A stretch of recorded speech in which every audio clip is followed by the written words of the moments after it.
My brother's voice slices through the marble-floored foyer of our parents' estate like a blade through silk. Emma, honestly, what do you even do all day? It's Thanksgiving 2015. I'm 28 years old, standing in the kitchen of the house I grew up in, wearing a Target sweater while my sister-in-law glides past in Chanel.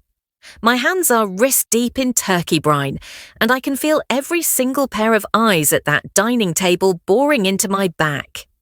My father, retired CEO, golf club aristocrat, owner of a face that's never known self-doubt, sets down his scotch with a crystalline clink. She's finding herself, apparently. Laughter, polite, cutting, the kind that doesn't need volume to draw blood. My mother doesn't laugh.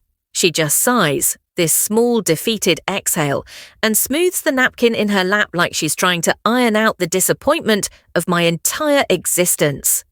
And my brother? Michael leans back in his chair, arms crossed, wearing the same smug expression he's perfected since he got his VP position at Dad's investment firm. Emma, he says, swirling his wine, you're 30 next year. When are you going to stop playing startup roulette and get a real job? I don't answer. Because what do you say when your family has already decided who you are? The disappointment, the one who didn't go to Wharton, the one who dropped out of law school, the one who chose a cramped studio apartment in a questionable neighbourhood over the trust fund safety net, the one who, God forbid, wanted to build something of her own. But here's the thing about being underestimated your entire life. Eventually, you stop trying to prove them wrong, and you start building something so undeniable they'll choke on their own words. Fast forward 8 years. October 2023.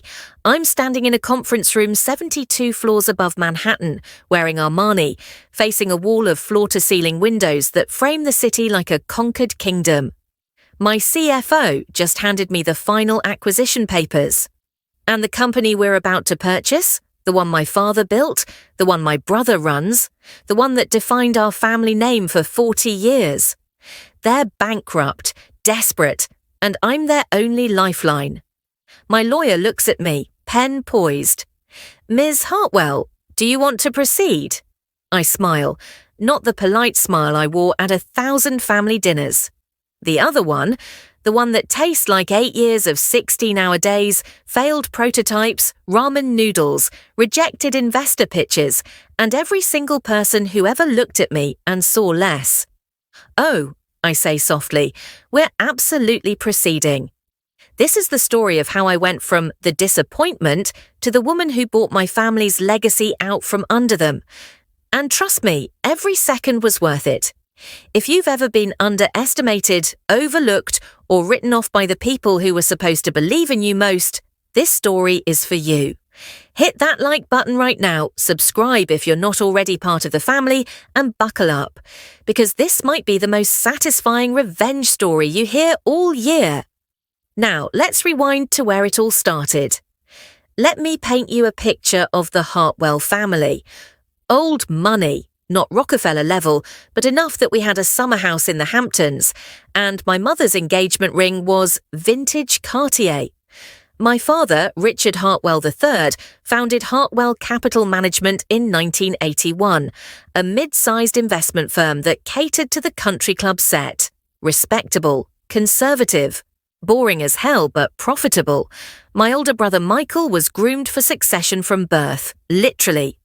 There are photos of him at age 5 in a tiny suit, sitting in Dad's office chair like some demonic Victorian child king. He went to Wharton, graduated summa cum laude, proposed to his college sweetheart, a senator's daughter, on the Yale campus where they both got their MBAs. He was the golden boy, the chosen one. And me? I was the accident. Not literally, though I sometimes wondered, but the narrative accident. The daughter who was supposed to be decorative. Go to a good school, check Brown, English literature, marry well, pending, maybe dabble in charity galas or interior design. Instead, I had the audacity to have opinions. I wanted to build things. I got obsessed with tech in college. This was 2008, right when the App Store launched, and suddenly the world was reorganizing itself in real time. I taught myself to code using YouTube tutorials and library books. I started reading TechCrunch instead of Vogue. And when I told my parents I wanted to drop out of law school, which I'd only enrolled in to appease them, to join a startup accelerator in San Francisco, my father looked at me like I'd announced I was joining a cult. "Emma," he said, voice flat, "you're throwing away a guaranteed future for, what, internet toys?" "They're not toys, Dad. They're irrelevant." He turned back to his newspaper. Conversation over. My mother tried the softer approach. "Sweetheart," she said, her hand cold on my wrist, you're not like Michael. You don't have his head for business. Wouldn't you be happier doing something more suitable?" Suitable. That word haunted me for years. But I went to San Francisco anyway, lived in a house with 7 other people, sleeping on a futon that smelled like old beer and ambition. My first startup failed in 11 months. My second lasted 8. I freelanced, I consulted. I survived on instant ramen and the kind of relentless, punishing optimism that people mistake for naivety. And every Thanksgiving, every Christmas, every quarterly family dinner, I'd come home to the same script. So, Emma, still disrupting things. Any real job prospects yet? Michael just closed a $40 million deal. What have you been working on? Michael loved those moments. He'd lean back, hand on his pregnant wife's shoulder, and smile at me with pity so thick you could spread it on toast. "Em," he'd say, "there's no shame in admitting this isn't for you. Dad could get you an entry-level position. Coordinator, maybe. Get your foot in the door." An entry-level position at 28 with a Brown degree. I'd smile, nod, excuse myself to the bathroom and grip the marble countertop until my knuckles went white. But the worst part, the absolute worst part, wasn't the condescension. It was the way my mother looked at me, like I was a beautiful vase she'd accidentally dropped, still loved but broken, irreparable. December 2016. I'm 30 years old, officially broke, and sitting in a coffee shop in Palo Alto that charges $9 for oat milk lattes. My third startup just imploded. Co-founder stole the IP, investors pulled out, the whole ugly mess. I have $1,247 in my bank account. My lease is up in 2 weeks. And my phone buzzes with a text from Michael. "Mum's worried about you. Dad says you can come home anytime. We'll figure something out." I stare at that message for a long time. I can see the future it offers so clearly, moving back into my childhood bedroom, taking that coordinator job, becoming the cautionary tale at family gatherings. "Remember Emma? She tried." My finger hovers over the reply box, and then I see her. This woman, mid-50s, silver hair, wearing a Stanford hoodie, sitting 2 tables over, absolutely screaming into her phone. "I don't care if it's never been done before, that's exactly why we're doing it. Find me someone hungry enough to build it." She hangs up, sees me staring, raises an eyebrow. "You look like someone who just got kicked in the teeth by Silicon Valley," she says. I laugh. It comes out bitter. "That obvious?" "Honey, I've been in this game 30 years. I can smell startup trauma from 50 feet. She introduces herself. Dr. Patricia Chen, former MIT professor, now angel investor. We talk for 4 hours. I tell her everything. My failed startups, my family, my dwindling bank account, my increasingly desperate conviction that I'm this close to something that matters, but I can't quite see it yet. She listens, really listens. And then she says, "I'm funding a stealth project, a AI-driven financial analytics platform, predictive modeling for institutional investors.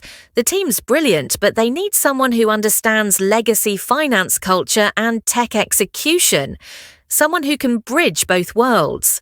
She slides a business card across the table. "You're a Hartwell. You grew up in that world, but you've also got the scrappiness these kids lack. Interested?" I look at that card. Patricia Chen, Managing Partner, Arclight Ventures. "What's the catch?" I ask. She smiles.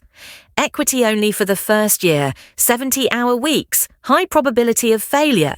And if we do succeed, you'll be competing directly against firms like your father's. I don't hesitate. When do I start? Patricia wasn't kidding about the 70-hour weeks. Our platform, Prism Analytics, was essentially building a crystal ball for investors. Machine learning algorithms that could predict market movements, assess risk, identify emerging opportunities before they became obvious. It was revolutionary. It was also brutal to build. I learned more in that first year than I had in the previous 5 combined. How to pitch to institutional investors who looked at you like a hostile organism. How to manage engineers who thought deadlines were merely suggestions. How to function on 4 hours of sleep and cold brew Val drips. And slowly, painfully slowly, it started working. Our beta clients saw 23% better returns than their traditional models. Then 31%, then 47%. Word spread. By 2018, we had 12 institutional clients. By 2019, 47. By 2020, we were processing $2.3 billion in assets under advisement. I stopped going home for holidays. Not out of spite, I genuinely didn't have time. My mother left concerned voicemails I never quite found time to return. Michael sent the occasional condescending text. Heard you're still doing the tech thing. Good for you, Em? I didn't reply. I was too busy building an empire. Spring 2021, Prism Analytics closes a Series C funding round, $340 million at a $1.8 billion valuation. I own 34% of the company. On paper, I'm worth just over $600 million. I'm 34 years old. I buy a penthouse in Tribeca, floor-to-ceiling windows, the kind of kitchen that looks like a spaceship, a bathtub carved from a single piece of marble. I stand in the empty living room the day I close, looking out at the city, and I cry. Not sad tears. The other kind. The kind that taste like vindication. But here's the thing about success. It doesn't feel the way you think it will. I thought I'd want to shove it in my family's face immediately. Send a photo of the Forbes 30 under 40 spread. Forward the TechCrunch article. Prism Analytics, the AI platform eating Wall Street's lunch. But I didn't, because somewhere in those brutal years, something shifted. I stopped needing their approval. Their validation became irrelevant. I had something better, proof, not for them, for myself. But the universe has a funny sense of timing. October 2022. I'm in London for a fintech conference when Patricia calls. Emma, you sitting down? I'm in a black cab in Piccadilly, so technically yes. Hartwell Capital Management is in trouble. My stomach drops. What kind of trouble? The bad kind. They made some extremely aggressive bets on commercial real estate right before interest rates spiked. They're leveraged to hell, bleeding clients. Your brother's been trying to raise emergency capital for 6 months. No one's biting. I stare out at the London rain. How bad? Bankruptcy bad, unless they find a buyer or a massive cash infusion in the next 4 months. My father's firm, the one that defined our family name for 40 years, the throne Michael was born to inherit, crumbling. Emma, Patricia's voice is careful. I'm telling you this because, well, Prism has the capital, and acquiring an established firm like Hartwell would give us instant credibility with the old guard institutional investors. It's a smart strategic move. She pauses. But it's also your family, so I need to know, are you in or are we looking elsewhere? I close my eyes. I can see it so clearly. Michael at that Thanksgiving table swirling his wine, asking what I even do all day. My father's dismissive internet toys. My mother's pitying sighs. 28 years of being the disappointment. Emma, I open my eyes. Set up the meeting, I say. I'm absolutely in. December 2022. The due diligence process takes 6 weeks. 6 weeks of my team of lawyers and accountants picking apart Hartwell Capital Management's books like vultures on a carcass. And oh God, it's worse than Patricia described. The firm isn't just struggling, it's a disaster. Bad investments, over-leveraged positions, client withdrawals, a commercial real estate portfolio that's underwater by $63 million. Michael, golden boy, Wharton MBA, dad's chosen heir, drove the company straight into the ground. My father's legacy, reduced to a balance sheet that reads like a suicide note. But here's the beautiful part. They don't know I'm the buyer. The NDAs and corporate shells keep Prism's identity hidden through the initial stages. To them, we're just a well-capitalized tech firm interested in traditional finance acquisition. The meeting is scheduled for January 12, 2023. Hartwell Capital Management's offices, the same building I used to visit as a child, riding the elevator to the 34th floor, watching my father command rooms full of men in expensive suits. I choose my outfit carefully. Navy Tom Ford suit, Louboutin heels, hair pulled back in a flawless bun. The opposite of that Target sweater. My CFO, David, rides up with me. "You ready for this?" he asks. I check my reflection in the polished elevator doors. I've been ready for 8 years. The receptionist doesn't recognize me. Why would she? I'm not the struggling 20-something who used to slouch through these halls in college sweatshirts. "Ms. Hartwell from Prism Analytics," I say smoothly. "We have a 2 p.m. with Richard and Michael Hartwell." Her eyes widen slightly at the name. She makes a call. 2 minutes later, Michael's assistant appears. "Right this way." We walk through the office, past cubicles and glass-walled conference rooms, past the faded photos of my father shaking hands with governors and CEOs. Everything looks tired, diminished, like a once grand hotel that's been losing stars for years.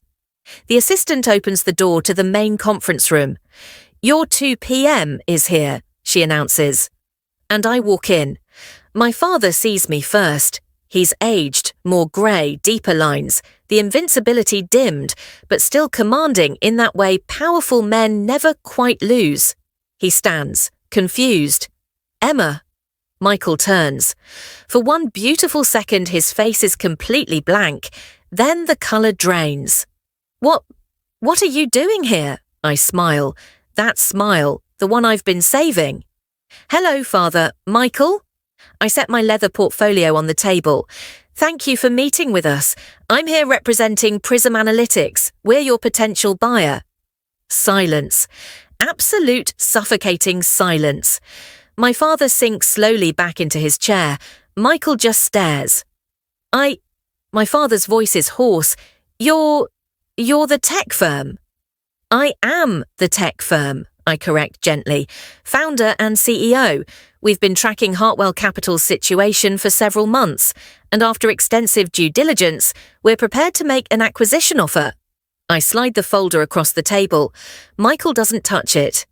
"This is insane," he says.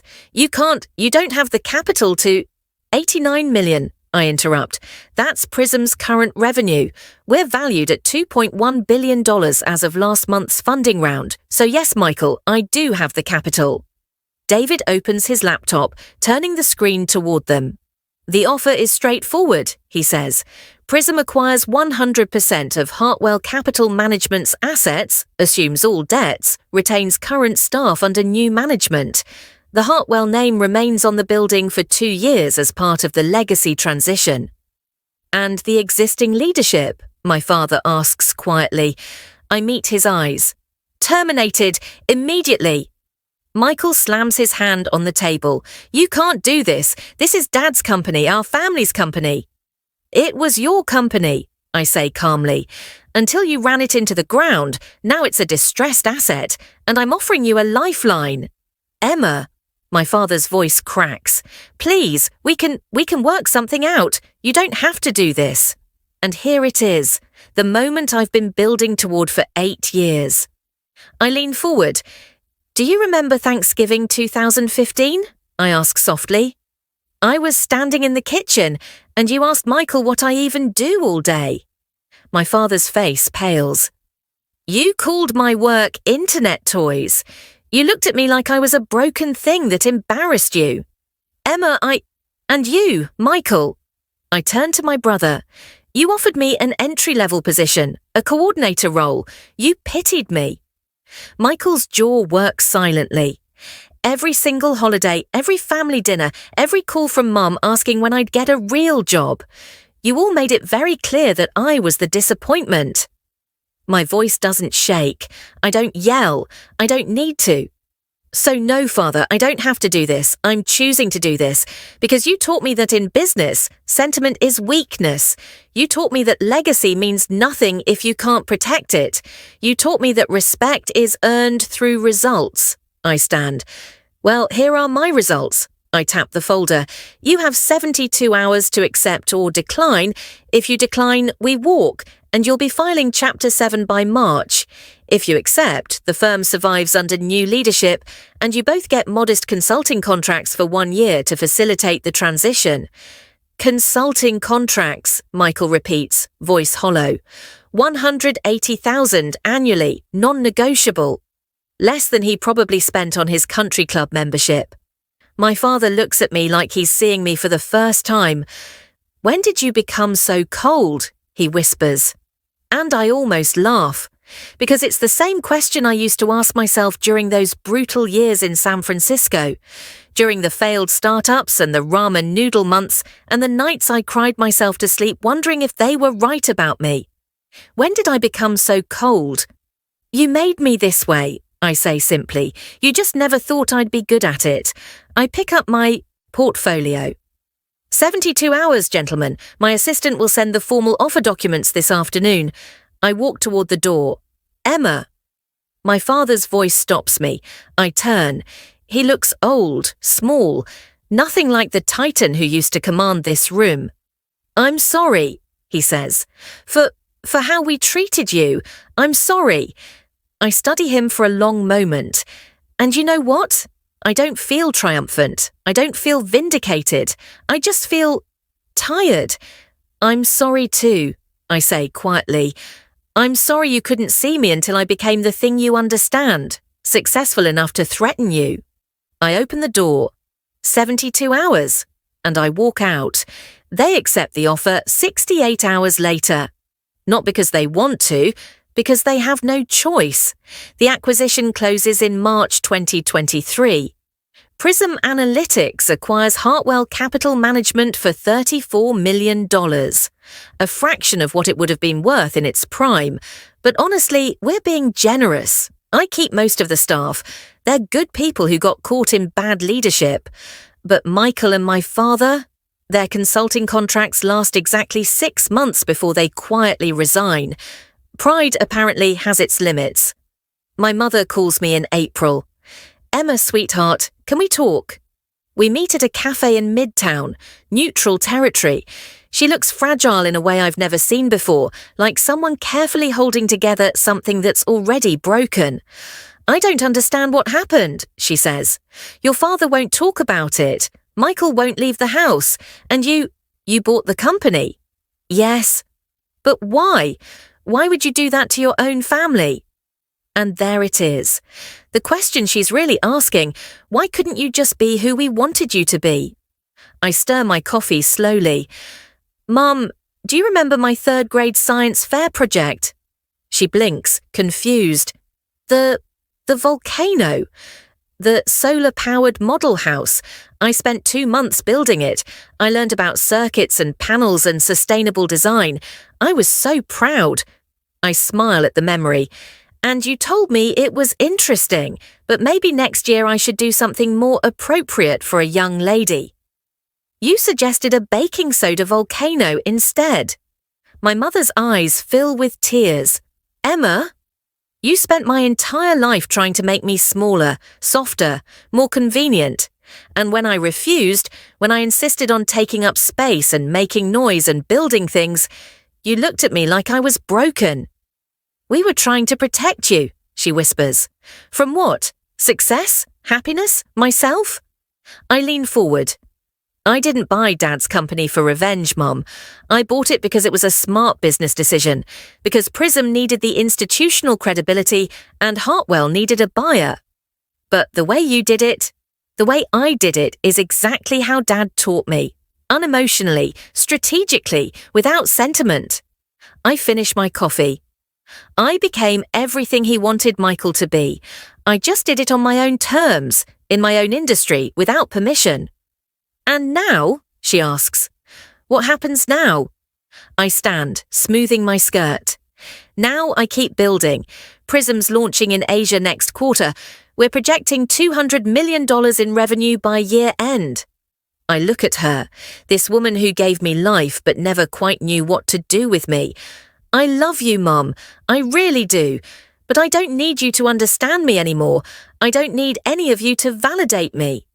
Emma, I'm not the disappointment, I say softly. I never was. You just couldn't see the bigger picture. I leave cash on the table for both our coffees. Take care of yourself, Mum. And I walk away. Here's what I learned. Being underestimated is only devastating if you believe the people underestimating you. The moment you stop performing for their approval, the moment you start building for yourself, everything changes. Did I get revenge? Maybe. But mostly, I just got free. And it turns out freedom is worth more than any acquisition, even an $89 million one.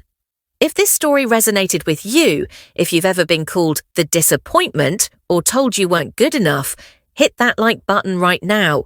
Drop a comment telling me, what's the most satisfying I told you so moment you've ever experienced? And if you're not subscribed yet, what are you waiting for? We've got a whole library of revenge stories, justice served, and underdogs winning that you're going to love. Thanks for listening. This is your reminder that the best revenge isn't cruelty. It's becoming so undeniably successful that their opinions become irrelevant. Now go out there and build your empire. I'll see you in the next one.